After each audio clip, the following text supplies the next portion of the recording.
പറയുന്നത് കാണാം. മരണത്തെ ആദ്യം പറയാനുള്ള കാരണം മരണം അത്രയും വാസ്തവമാണ്. വജാഅത്തു സക്റത്തുൽ മൗതി ബിൽ ഹഖ് ലാലിക മാ കുൻത മിൻഹു തഹീദ്. ഖുർആനിൽ അല്ലാഹു പറഞ്ഞു അത് വാസ്തവമായും സംജാതമായിരിക്കുന്നു, അതുകൊണ്ടാണ് ആദ്യം മരണം പറഞ്ഞത് എന്ന് മഹാന്മാർ. അതല്ല ബീജത്തിന് ജീവനില്ല, അതുകൊണ്ടാണ് ആദ്യം അത് പറഞ്ഞത് എന്ന് മുഫസ്സിറുകൾ പറഞ്ഞിട്ടും ഉണ്ട്. ഏതായാലും ഏറ്റവും വലിയ യാഥാർത്ഥ്യമാകുന്ന മരണം, ആ മരണം നിന്റെ ആത്മാവിന്റെ ലോകത്തെ കൂട്ടിക്കൊണ്ടുപോകുന്നു. അതുകൊണ്ട് യാ അയ്യത്തുൻ നഫ്സുൽ മുത്മഇന്ന, നിന്റെ ശരീരത്തിൽ നിന്ന് ആത്മാവ് പോകുന്ന സമയത്ത് ശാന്തിയോടെ പോകണമെങ്കിൽ നിന്റെ ശരീരത്തിലുള്ള സമയത്ത് അന്യ പെണ്ണിനെ നോക്കാൻ പാടില്ല, കള്ളു കുടിക്കാൻ പാടില്ല, ഹറാമ് ചെയ്യാൻ പാടില്ല, തോന്നിവാസം ചെയ്യാൻ പാടില്ല. അതല്ലേ അബ്ദുല്ലാഹി ഇബ്നു അബ്ബാസ് റളിയല്ലാഹു അൻഹുവിന്റെ ജനാസ കൊണ്ടുവന്ന് വെക്കുമ്പോൾ പറവേതാ വരുന്നു ആകാശത്തുനിന്ന്, കഫം പുടവയിലേക്കങ്ങ് കയറുന്നു. മഹാന്മാര് രേഖപ്പെടുത്തുന്നു.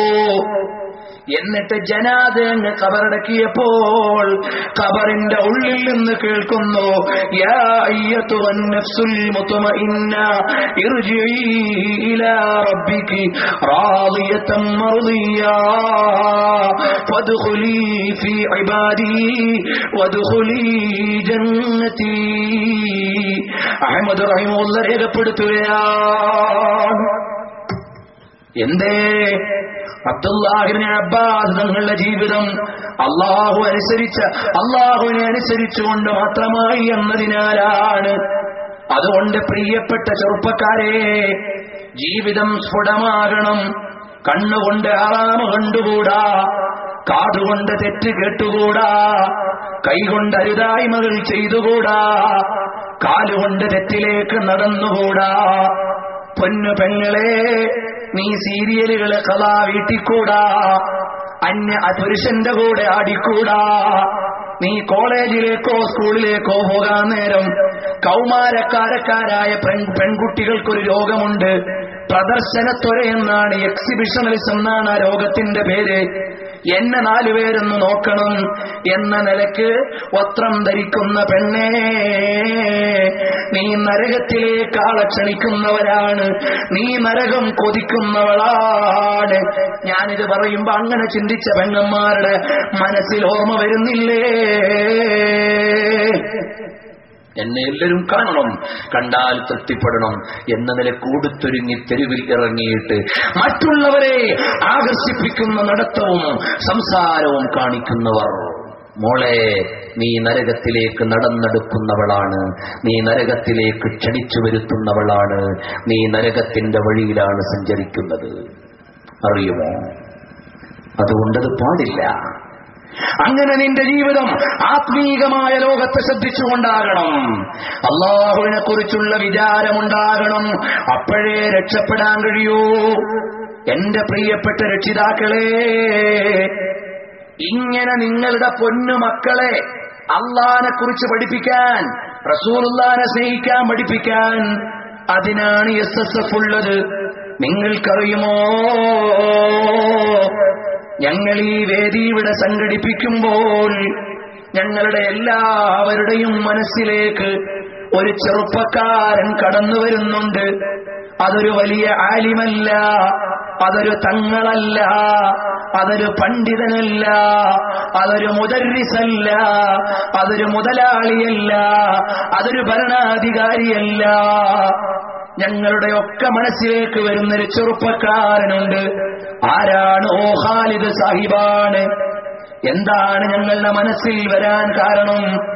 വലിയ ദർസ് നടത്തിയ ഒരു മുദർരിസായതുകൊണ്ടല്ല, ദുആ സമ്മേളനത്തിന് നേതൃത്വം കൊടുത്ത ഒരു സയ്യിദായതുകൊണ്ടല്ല, രാജ്യം ഭരിച്ച ഭരണാധികാരിയായതുകൊണ്ടല്ല, വേണ്ടതുപോലെ ജീവിച്ച് ചെറുപ്പക്കാർക്ക് നേർവഴി കാട്ടിയ സമരജേതാവായതുകൊണ്ട് ഓ ഖാലിദ് സാഹിബിനെ ഞങ്ങൾ ഓർക്കുന്നു. അങ്ങ് പതാ ഓ ഖാലിദ് സാഹിബിന്റെ ഖബറിടത്തിൽ കുറഞ്ഞ ചെറുപ്പകാലത്ത് മാത്രം ജീവിച്ചിട്ട് മരിച്ചുപോയ മഹാനായ ആ ചെറുപ്പക്കാരന്റെ ഖബറിലേക്ക് ഓരോ സെക്ടറിൽ നിന്ന് ദുആ ചെല്ലുകയാണ്, ഓരോ യൂണിറ്റിൽ നിന്ന് ദുആ ചെയ്യുകയാണ്. കാരണം എന്താണ്? SSFന്റെ കൊടി കയ്യിൽ പിടിച്ചിട്ട് അള്ളാഹുവിന്റെ വജഹിന് വേണ്ടി സമരഗോതയിൽ ഇറങ്ങിയിട്ട് അള്ളാന്റെ പൊരുത്തത്തിനായി SSFന് വേണ്ടി ജീവിച്ചപ്പോൾ ലക്ഷക്കണക്കിന് പ്രവർത്തകരുടെ ജീവിതത്തിന്റെ ആവേശമായി ഓ ഖാലിദ് മാറിയില്ലേ? അതുകൊണ്ട് ചെറുപ്പക്കാരെ, എനിക്കും നിങ്ങൾക്കും ഒരു ഖാലിദാകണം. അഥവാ മുഅ്മിനീങ്ങളുടെ ഖൽബിൽ ഇടമുണ്ടാകണം, ദുആ ലഭിക്കണം, അല്ലാഹുവിന്റെ പൊരുത്തത്തിലായി ജീവിക്കണം. അതുകൊണ്ട് എന്റെ രക്ഷിതാക്കളെ, നിങ്ങളുടെ മക്കൾ നിങ്ങളെ ആദരിക്കണോ? റസൂലുള്ളാഹിനെ പ്രേമിക്കണോ? മക്കളെ SSFലേക്ക് പറഞ്ഞു വിട്ടോ? 2 SSFുകാരുടെ കഥ പറഞ്ഞ് ഞാൻ എന്റെ സംസാരം അവസാനിപ്പിക്കുന്നു. ഇവിടത്തെ SSFുകാരല്ല, മുമ്പ് ജീവിച്ചിരുന്ന SSFുകാർ. അവരെ കുറിച്ച് മാത്രം പറഞ്ഞ് ഞാൻ എന്റെ സംസാരം അവസാനിപ്പിക്കുന്നു. അതുകൊണ്ട് എന്റെ രക്ഷിതാക്കളോട് വസിയ്യത്ത് ചെയ്യുന്നു, നിങ്ങൾ പാതിരാത്രി SSFന്റെ പോസ്റ്റർ ഒട്ടിക്കാൻ പോകുന്നത് നിങ്ങളുടെ മക്കൾ ഇറങ്ങിപ്പോകുമ്പോ നിങ്ങൾ വിട്ടുകൊടുക്കണം. അത് ഹംസത്തുൽ കറാർ തങ്ങളുടെ കൂലി കിട്ടാനാണ്, അവർ രാഷ്ട്രീയത്തിന്റെ ചേരി പിടിക്കാനല്ല. SSFന്റെ മീറ്റിങ്ങുകളിൽ അവരെ വിടണം.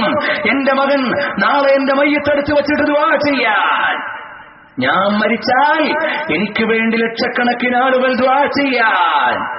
അതിനുവേണ്ടിയാണ് എന്റെ മകനെ SSFലേക്ക് വിടുന്നതെന്ന് രക്ഷിതാക്കളെ നിങ്ങൾ നിയ്യത്ത് ചെയ്ത് പറഞ്ഞു വിട്ടോ. ജഅഫർ തയ്യാറിന്റെ കൂലിയാണ്, ഹംസത്തുൽ കറാറിന്റെ കൂലിയാണ്. കാരണം എന്താ? മൻ തമസ്സക ബിസുന്നതി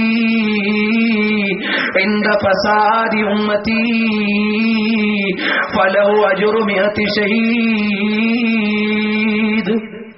ഇന്ന് തെരുവിലിറങ്ങിയിട്ട് റസൂലുള്ളാഹിനെ മദ്ഹ് ചൊല്ലാൻ കേരളത്തിന്റെ എല്ലാ കവലയിലും വ്യവസ്ഥാപിതമായി ഇറങ്ങുന്ന ഒരു വിദ്യാർത്ഥി സംഘടനയേ ഉള്ളൂ, അത് SSF ആണ്. ഡെൻമാർക്കിൽ കാർട്ടൂൺ വരച്ചപ്പോൾ മഹബ്ബത്ത് പറഞ്ഞിട്ടിറങ്ങാൻ കേരളത്തിൽ ഒരു വിദ്യാർത്ഥി സംഘടനയെ ഉണ്ടായിരുന്നുള്ളൂ, അത് SSF ആണ്. പല സംഘടനകളും ഇസ്ലാമിന്റെ പേരിൽ ഉണ്ടാകാം.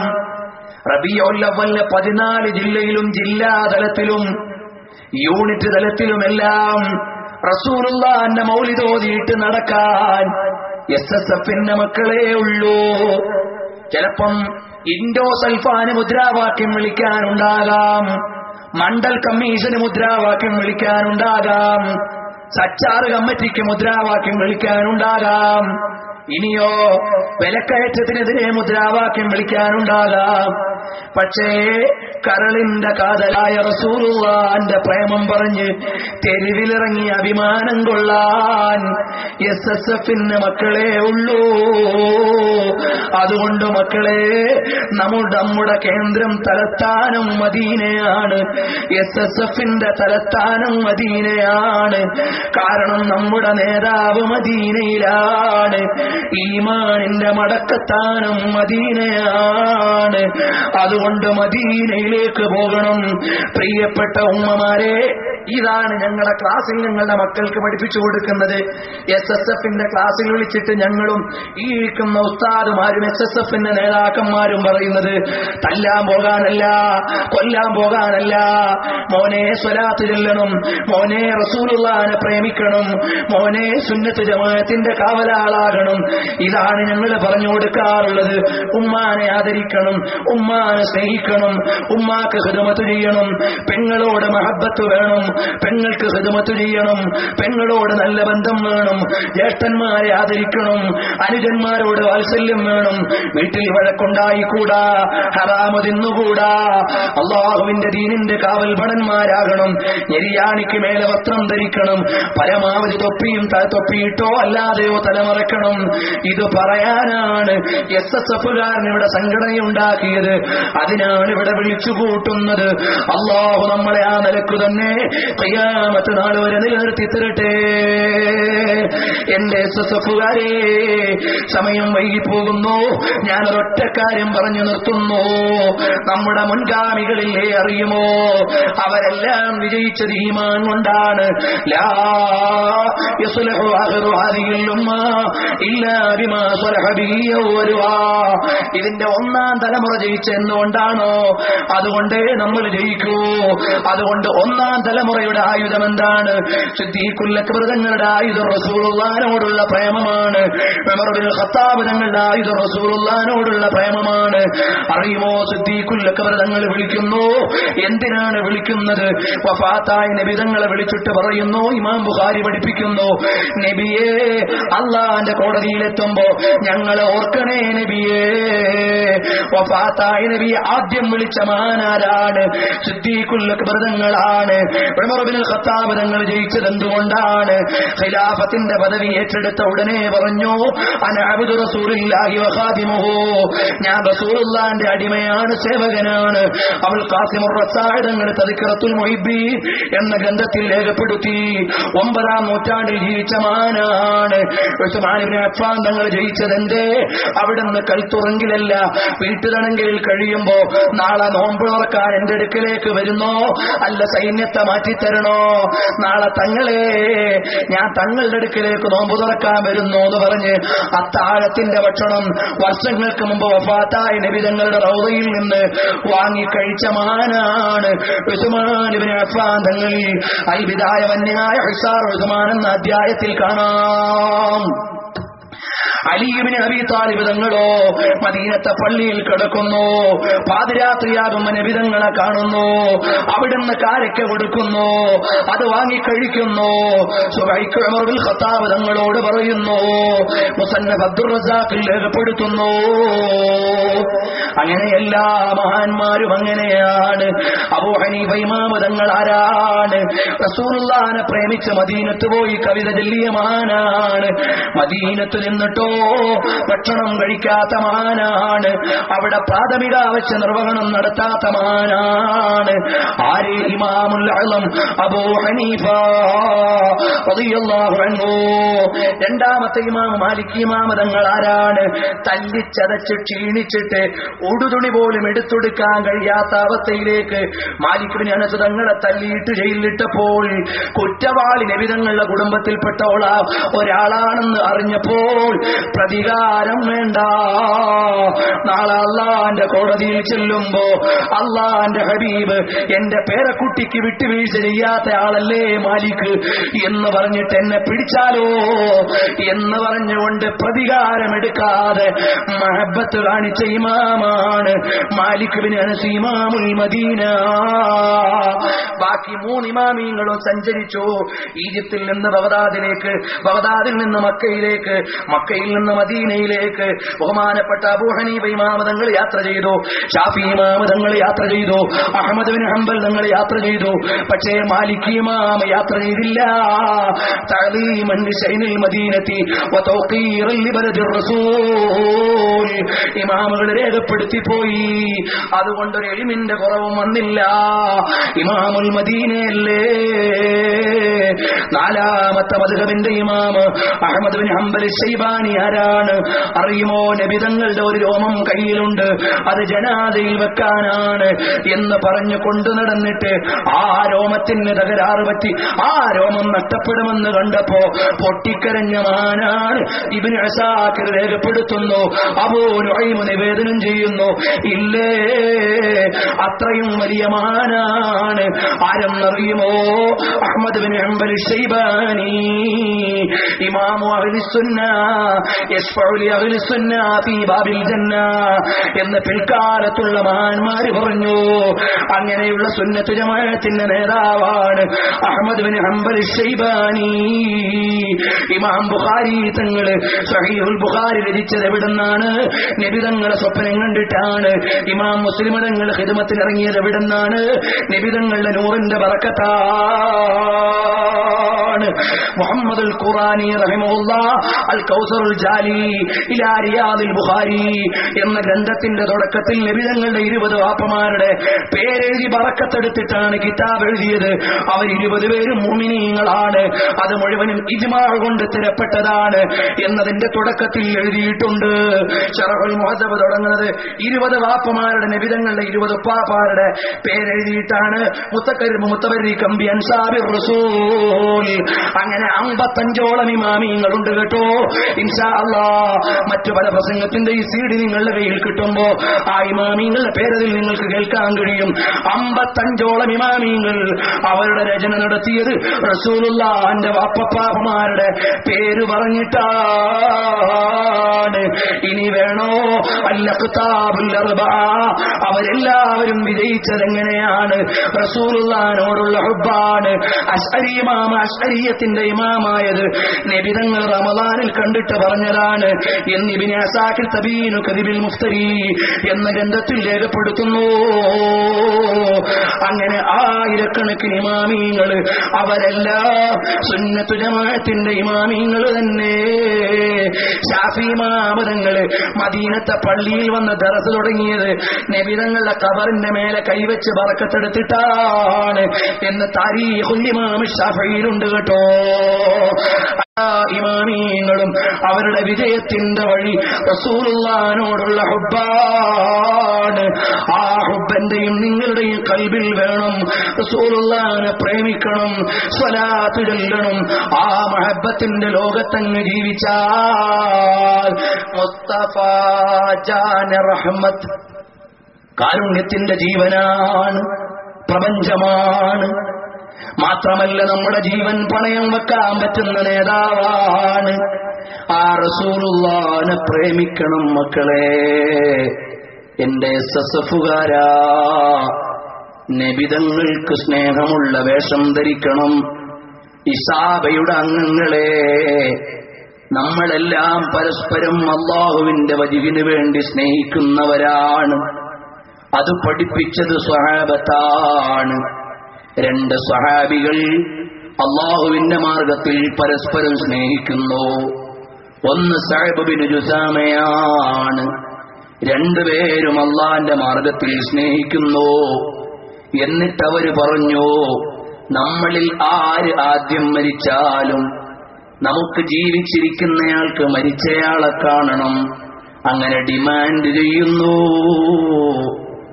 ഒരു സ്വഹാബി മരിക്കുന്നു, മറ്റേ സ്വഹാബി സ്വപ്നത്തിൽ കാണുന്നു. ആ സമയത്ത് ചോദിക്കുന്നു, എന്തുണ്ട് സഹോദരാ? ക്ഷേമാന്വേഷണം നടത്തുന്നു. എന്നിട്ടോ അവസാനം തന്റെ കടത്തെക്കുറിച്ച് സഹോദരനോട് പറയുന്നു. കടം വീടുന്നു, വീട്ടിലെ വിശേഷങ്ങൾ പറയുന്നു.